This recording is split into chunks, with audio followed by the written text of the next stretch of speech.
যেখানে ফ্রান্সের প্রেসিডেন্টও বউয়ের হাতে মার খায়, সেখানে তুমি কোন করিমউদ্দিন কোন রহিমউদ্দিন কীভাবে ধাক্কাটা দিল প্রেসিডেন্টের বউ, একদম 2 হাতে একদম বুচকে দিল। সে কতটা লজ্জা পেল, মানে সে আবার হাত নাড়িয়ে মানুষকে, আরে বোন তোমার দরকার ছিল এত তাড়াতাড়ি দরজাটা খোলার, তাহলে তো কেউ জানতো না যে প্রেসিডেন্টও বউর হাতে জব্দ হয়, বউর হাতে মার খায়।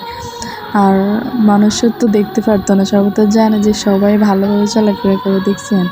হ্যাঁ, সেই প্রেসিডেন্ট হয়েও সেই বউয়ের হাতে জব্দ হয়েছে, বউয়ের হাতে মার খায়। তো মার খাবে না? যদি নিজের বয়সের থেকে একটু বড় সিনিয়রকে বিয়ে করে তাহলে তো সে মার খাবে।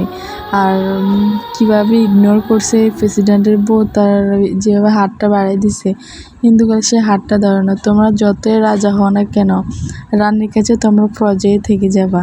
তো যদি সংসারে শান্তি পেতে হও বা সংসারে সুখ শান্তি দুটাই পেতে চাও, তাহলে তোমরা বউর কথা শুনতে হবে, বউ যেভাবে বলো ওটা শুনতে হবে, নাহলে বউয়ের হাতে উড়াদুরা মার খাবা।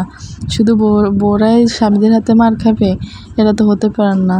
স্বামীরাও বউদের হাতে মার খেতে হবে, এটাই বাস্তব। তো দেখেন প্রেসিডেন্ট কীভাবে মারটা খেলো, সে একদম লজ্জায় সে শেষ হয়ে গেছে, কেননা সবাই তাকে দেখে ফেলছে। আর সেও বুঝতে পারে নাই সে কীভাবে হাত নাড়িয়েছে। তো কি বলেন, আপনাদের ভিডিওটা কীরকম লাগছে? আর কমেন্ট বক্সে জানাবেন যে কার কার স্ত্রী হাজব্যান্ড কীরকম মারে, আর কে কে স্ত্রীর হাতে মার খাও। তো এটা সবাই আমাকে কমেন্ট বক্সে জানিয়ে যাবেন। আল্লাহ হাফিজ। ভিডিওটি ভালো লাগলে চ্যানেলটি সাবস্ক্রাইব করে দিবেন।